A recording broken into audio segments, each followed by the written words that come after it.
Olá, meu irmão, minha irmã. É o programa Voz da Igreja começando mais uma vez. Obrigado por estar conosco neste horário, neste canal.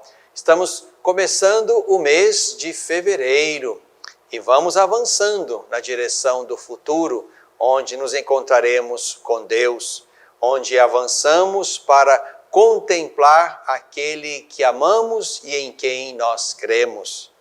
Bebendo da fonte é o nosso primeiro bloco. Vamos mergulhar então no mistério da Palavra de Deus contida nas Sagradas Escrituras.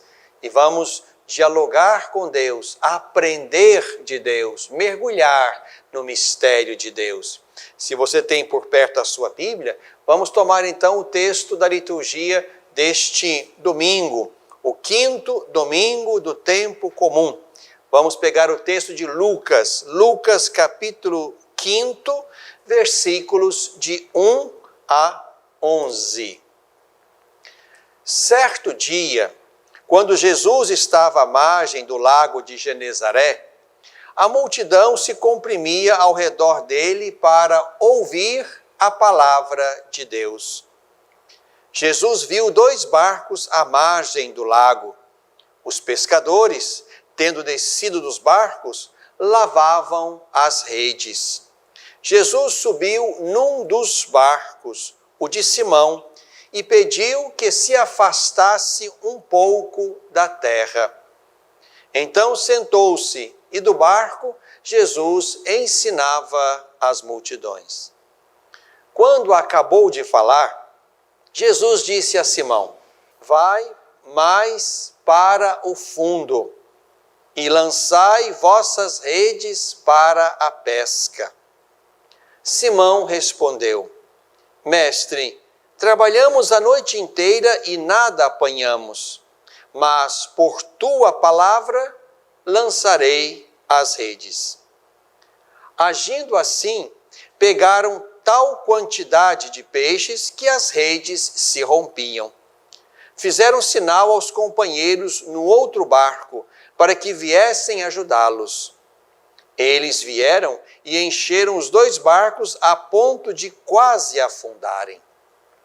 Vendo isso, Simão Pedro prostrou-se aos pés de Jesus, dizendo: afasta-te de mim, Senhor, porque sou um pecador.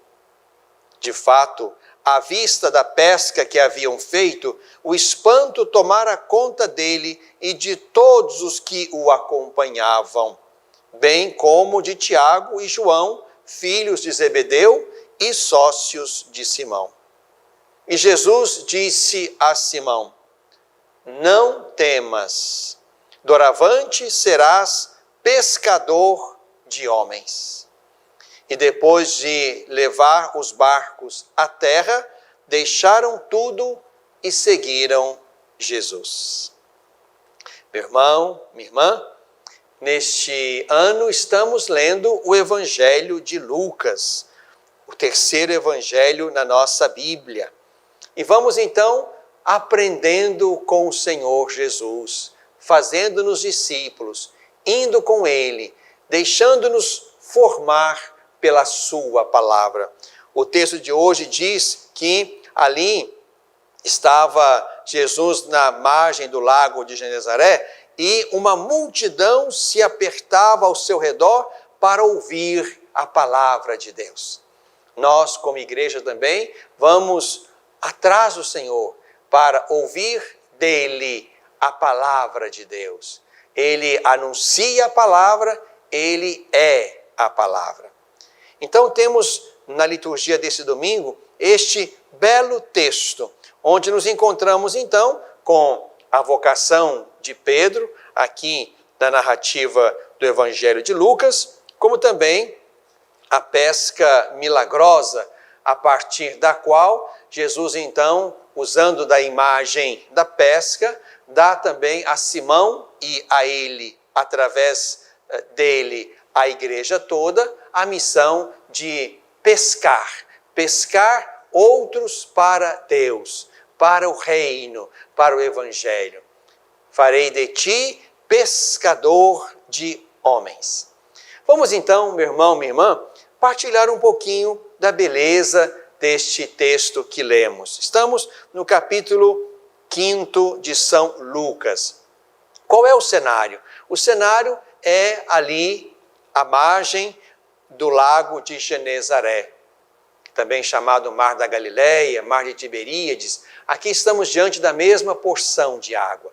Ali Jesus esteve muitas vezes. Foi ali que ele chamou também outros discípulos, foi ali que ele ensinou e pôde também realizar os seus sinais, muitos dos seus sinais. Então, a partir do texto que temos, nos encontramos com um pregador que atraía a si a multidão. E Pedro, Simão Pedro, não o conhecia ainda. O texto diz que ali na praia havia barcas e por causa da multidão Jesus subiu numa delas que era de Simão. E aí, tendo falado, Jesus, como quem quisesse presentear a Simão pela benevolência do uso da barca, então Jesus se dirige a ele para dizer e pedir mais do que aparentemente se pudesse pensar. Jesus então se dirige a Pedro para dizer a ele para avançar. Avança para águas mais profundas e lançai as vossas redes para a pesca. Aqui estamos ainda nesta imagem bastante clara e simples. Jesus quer dar àqueles pescadores que naquela noite não pescaram nada, segundo a palavra de Simão, Jesus quer dar a eles um presente. Um presente a partir do qual ele pudesse revelar-se, para mostrar quem era, mas também um presente a partir do qual ele pudesse chamar, como chamou Simão, como também outros que estavam com ele. Aqui, Simão Pedro diz uma palavra que é importante e oportuna. Trabalhamos a noite inteira e não pescamos nada, mas em atenção à tua palavra. Por causa da tua palavra. Já que és tu que nos pedes. Aqui essa palavra de Pedro é importante. Pedro que viu o fascínio daquela multidão com aquele homem. Pedro que pôde então, em um pequeno diálogo, emprestar a sua barca a ele. Esse Pedro agora, primeiro, ele se mostra dócil e ao mesmo tempo desejoso de alguém que lhe indicasse o caminho, porque chama Jesus de mestre.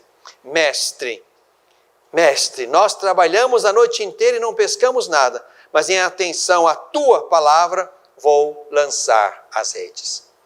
Aqui nos encontramos, portanto, com um Simão Pedro que, portanto, diante do impacto daquela presença, obedece. Obedece e recebe, então, o que de fato eles procuraram a noite inteira sem encontrar.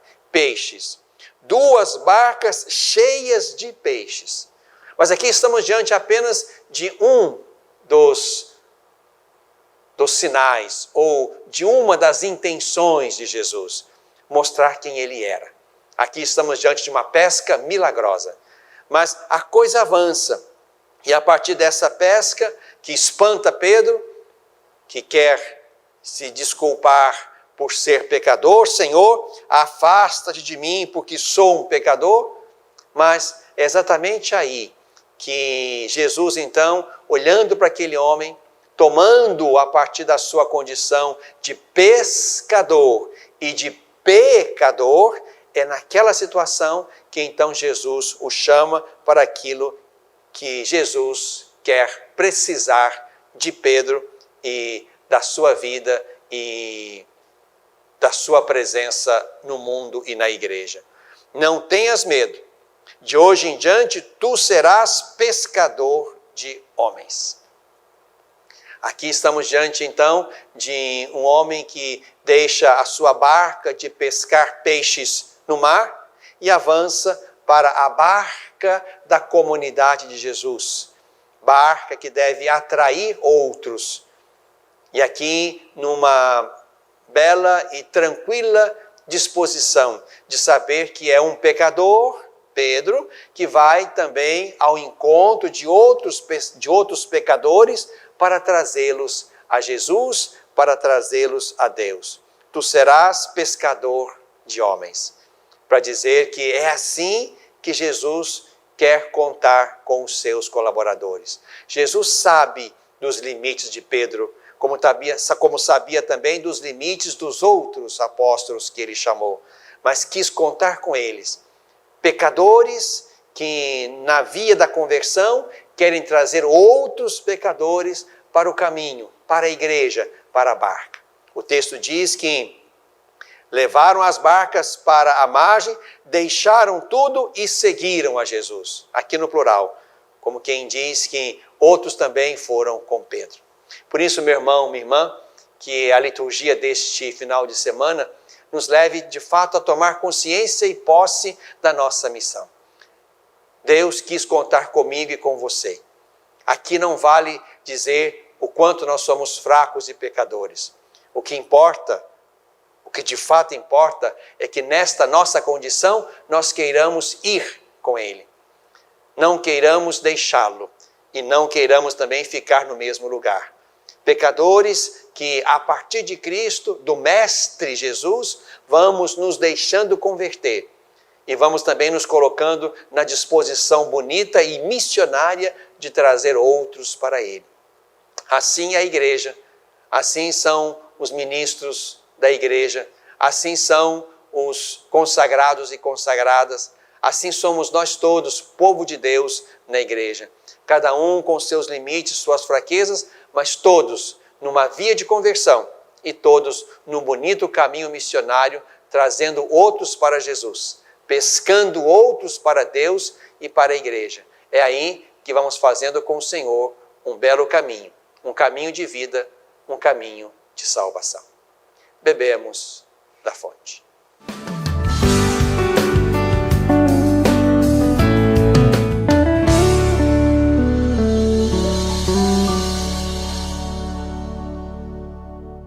Olá, meu irmão, minha irmã, estou precisando da sua ajuda para que juntos possamos zelar pelas vidas dos idosos que estão lá no nosso lar dos idosos.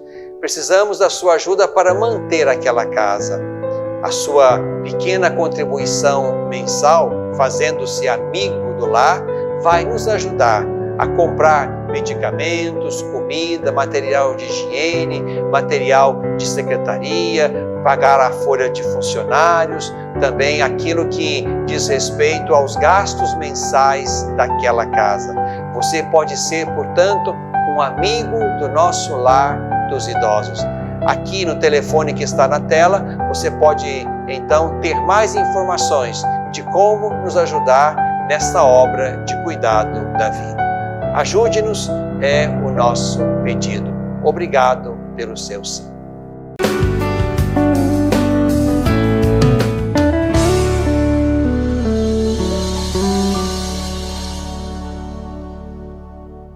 Na tradição da igreja, temos uma bela e rica liturgia, organizada, sistematizada, distribuída em ciclos. São 3 ciclos, A, B e C. Em cada um desses ciclos, lemos um dos evangelistas. Ciclo A, Mateus, ciclo B, Marcos, ciclo C, Lucas. Este ano é o ano C, então estamos lendo exatamente o Evangelho de Lucas. Começamos a fazer isso lá no início do caminho do ano litúrgico, no início do Advento, e assim vamos então podendo saborear este terceiro evangelho ao longo deste ano litúrgico. Queria brevemente nesse programa e possivelmente também em próximos programas, aprofundar com você, mesmo que brevemente, o texto, a estrutura, o evangelho de Lucas. É muito bom que nós tenhamos isto em mente quando tomamos um texto. E aí, creio que a sua Bíblia, seja ela qual for, como a minha, tem sempre alguma introdução. Aqui eu uso a Bíblia da CNBB E aqui temos também uma boa e bela introdução do Evangelho de Lucas. E vou partilhar algumas coisas com vocês. Mas também aí na sua Bíblia, seja ela qual for, a tradução que você tem, deve ter sim, em algum lugar, ou no início de todo o Novo Testamento, ou no início de cada um dos livros, vai encontrar também uma breve introdução. É sempre importante nós nos dedicarmos a isto. Seja uma introdução geral àquele livro, sejam também as notas de rodapé que sempre temos. Aqui vamos aprendendo, vamos discutindo, vamos aprofundando. E é importante então que a partir do texto lido, a partir da fé que nos inspira também a ler e compreender aquela palavra, possamos também ir ajuntando aquilo que os estudiosos, os biblistas, não é? Os exegetas, vão nos ajudando a penetrar desta palavra lida e que é definitiva, que é eterna, que é imutável. Por isso temos que ler sempre o texto bíblico sem perder de vista aquilo que ele de fato quis dizer no seu momento original, mas também iluminar o nosso tempo, a nossa vida, a nossa história a partir desse mesmo texto, que não se pode mudar, que não se pode alterar e que é palavra de Deus para nós sempre, até que Jesus volte. Não haverá outras palavras, outras revelações, não haverá. O que nós temos agora é que mergulhar, explicitar, compreender o mistério desta palavra de Deus contida nas Sagradas Escrituras. Então, neste ano, vamos ler o texto de Lucas. Algumas considerações importantes sobre o Evangelho de Lucas. Primeiro, que Lucas não esteve presente no caminho de Jesus. Não esteve com Jesus, não conheceu Jesus, mas conheceu Jesus a partir daqueles com quem ele, Lucas, esteve. E aqui é importante perceber, portanto, como que o contato, a comunhão, o testemunho, a pregação, sobretudo de Paulo na vida e na fé de Lucas, como é que, de fato, esses ajudaram Lucas a penetrar o mistério de Deus. Lucas foi companheiro de Paulo, e isso aparece várias vezes ao longo dos escritos paulinos. E foi certamente de Paulo, que também foi ele, Paulo, formado por Deus, recebeu as revelações, esteve também Paulo com os apóstolos em Jerusalém. Por isso, percebam aqui a fecundidade daquele primeiro momento do anúncio.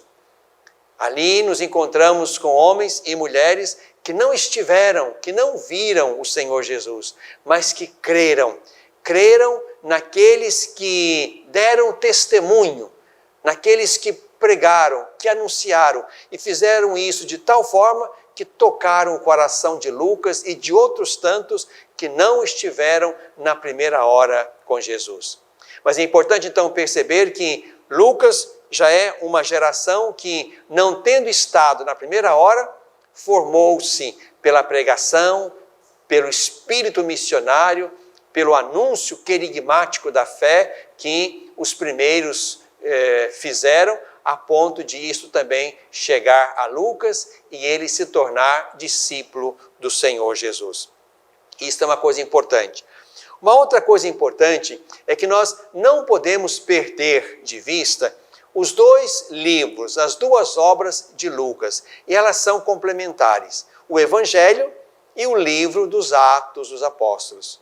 Podemos dizer que o Evangelho são os atos de Jesus, e os Atos dos Apóstolos são os atos, sobretudo, de Pedro e Paulo, mas da igreja nascente, do primeiro momento. É importante, então, nós não perdermos de vista isto. O texto termina exatamente com o evento que também inicia os Atos dos Apóstolos, que é o tema, o evento da ascensão de Jesus ao céu. Digamos que esse evento é o gancho que liga o Evangelho ao livro dos Atos dos Apóstolos. Então é importante nós não perdermos de vista também esse conjunto inteiro que é atribuído a Lucas o Evangelho e também o livro dos Atos dos Apóstolos. Lucas escreve o seu Evangelho por volta do ano 85, assim também como Mateus. Lucas se utiliza de fontes que também foram fontes para Mateus, mas tem também as suas fontes próprias. Lucas se utiliza, como também Mateus, do Evangelho de Marcos. Portanto, o Evangelho de Marcos foi base para Mateus e para Lucas. Mas também Lucas tem uma fonte que Mateus conhece, chamada na teologia de fonte que. Que é a primeira letra da palavra alemã que significa fonte, para dizer que havia uma fonte comum entre esses dois evangelistas. E também Lucas tem a sua fonte própria, como Mateus também teve a sua fonte própria, a ponto de encontrarmos em Lucas textos que nós não encontramos nem em Marcos e nem em Mateus.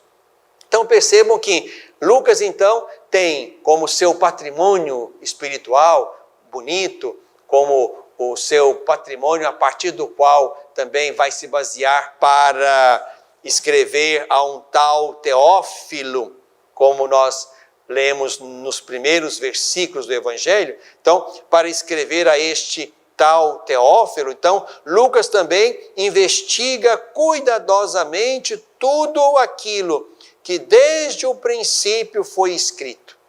Os ensinamentos sólidos que ele recebeu e que agora quer ensinar a Teófilo, que pode ser uma pessoa, como pode ser qualquer amigo de Deus. Teófilo significa amigo de Deus. E aqui Lucas se baseia, sobretudo, ele mesmo quem diz, né, nas testemunhas oculares, que desde o princípio transmitiram estas coisas e também nos ministros da palavra. Isto é, naqueles que viram e naqueles que anunciaram. E aqui Lucas então se utiliza daquilo que Marcos já tinha dito, escrito e que já era conhecido entre as comunidades, também usa desta fonte que Mateus conhece e tem também as suas fontes próprias, porque Lucas tem textos maravilhosos que são só de Lucas. Só para citar alguns, os textos da infância são só de Lucas, como nós os conhecemos. O capítulo 15, o belíssimo capítulo 15, onde estão as parábolas, sobretudo aquela do filho pródigo, que é um texto só de Lucas.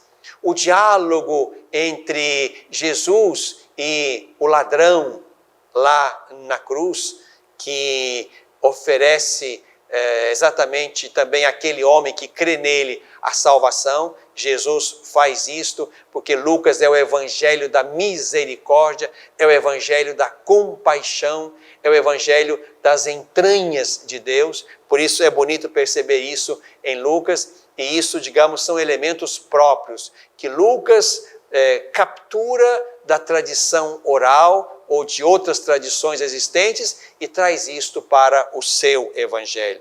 Por isso é importante, meu irmão, minha irmã, que a gente tenha consciência disso quando tomamos um texto.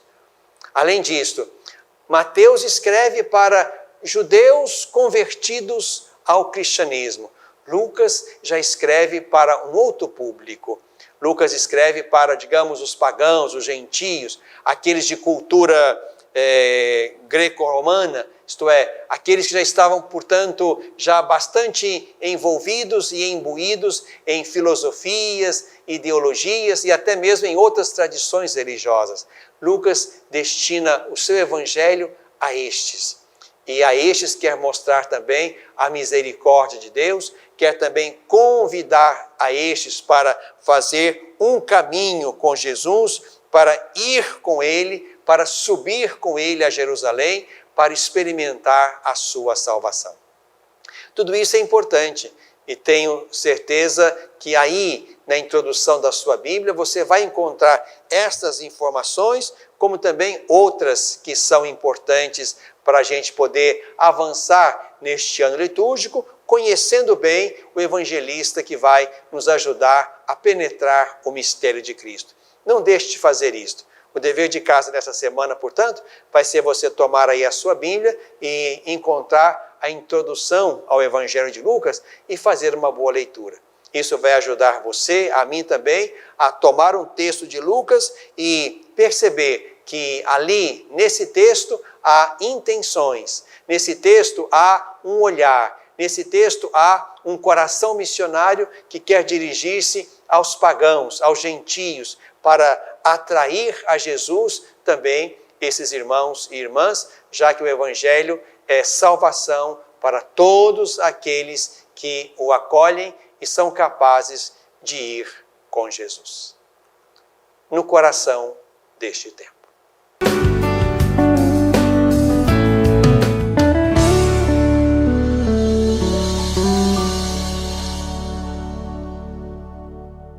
Às vezes, tudo que uma criança precisa para superar uma tempestade em sua vida familiar é encontrar um lar provisório. Uma família que a acolha por um tempo, enquanto sua própria família se reestrutura para recebê-la de novo. Essa é a proposta do Serviço Família Acolhedora: transformar as dificuldades de hoje em possibilidades de futuro. Serviço Família Acolhedora. A tempestade passa, a vida continua. Participe e faça a diferença. Olá, meu irmão, minha irmã. Estou precisando da sua ajuda para que juntos possamos zelar pelas vidas dos idosos que estão lá no nosso lar dos idosos. Precisamos da sua ajuda para manter aquela casa. A sua pequena contribuição mensal, fazendo-se amigo do lar, vai nos ajudar a comprar medicamentos, comida, material de higiene, material de secretaria, pagar a folha de funcionários, também aquilo que diz respeito aos gastos mensais daquela casa. Você pode ser, portanto, um amigo do nosso lar dos idosos. Aqui no telefone que está na tela, você pode então ter mais informações de como nos ajudar nessa obra de cuidado da vida. Ajude-nos, é o nosso pedido. Obrigado pelo seu sim.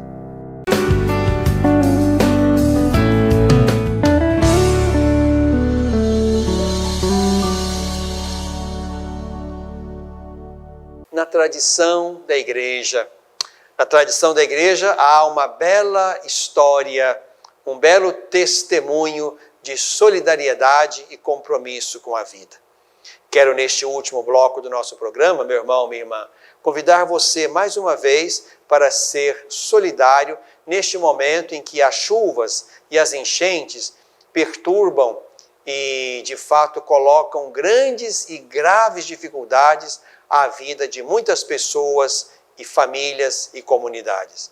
As chuvas ainda são agora intensas em São Paulo, também no sul de Minas. Então precisamos continuar nossas campanhas de ajuda.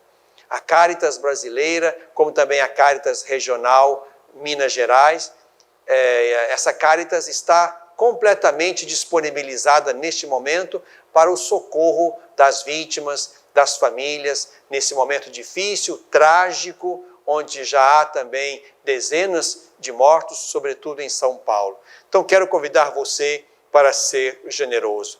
Não é difícil encontrar aqui no nosso portal diocesano, como também aí na sua diocese, na sua paróquia, alguns cards onde se pode tomar conhecimento e formas para colaborar nesse tempo de campanha de ajuda. Seja uma campanha ou uma ajuda financeira, através de depósito em contas bancárias ou em algum Pix que esteja disponível, sobretudo da Cáritas brasileira e regional, mas também, para quem mora mais próximo, também a possibilidade de ajudar com gêneros alimentícios, gêneros de limpeza e outros tantos que são importantes e urgentes nesse momento. Vamos sim celebrar a fé, celebrar a Eucaristia, zelar pelo Jesus que recebemos e comungamos, isto é muito importante. Mas também vamos zelar e vamos manter os nossos olhos sobre o Jesus presente hoje nas muitas pessoas, famílias, comunidades assoladas pelas chuvas e pelas enchentes, como aconteceu aqui entre nós, no nosso estado de Minas Gerais no início de janeiro. Agora essas chuvas se deslocaram para São Paulo e também permanecem no sul de Minas. Os estragos são grandes, as perdas são muitas. É importante agora que saibamos partilhar o que temos. Vamos rezar, sim, por esses irmãos e irmãs. Vamos mantê-los na nossa via orante, pedindo a Deus que cuide deles. Vamos zelar também, sobretudo no tempo futuro, pelo nosso modo de lidar com a natureza. O que acontece hoje não é nenhuma maldição ou desgraça, mas é resultado também de um uso predatório, um uso equivocado dos recursos, na nossa relação errada com a natureza, com o desmatamento e com tantas formas de violência que no seu tempo voltam a nós, como agora experimentamos com essas chuvas em proporção totalmente descontrolada e até inesperada. Vamos então aprender com tudo isto. Vamos aprender lidando de modo diferente com a natureza, vamos aprender também exercitando-nos na caridade, vamos aprender zelando sempre de toda forma de vida. Agora é hora de sermos solidários. A nossa fé nos convoca à compaixão, na tradição da Igreja.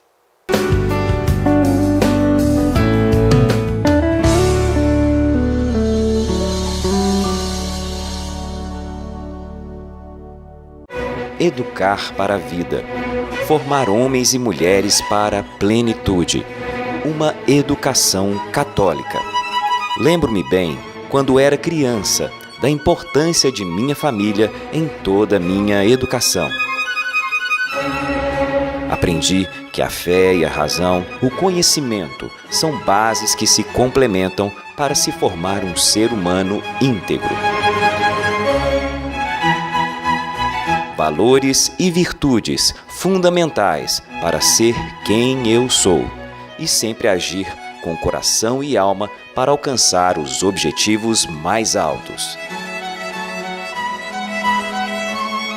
Hoje, na formação de meus filhos, compreendo que educar é, sobretudo, uma obra de amor.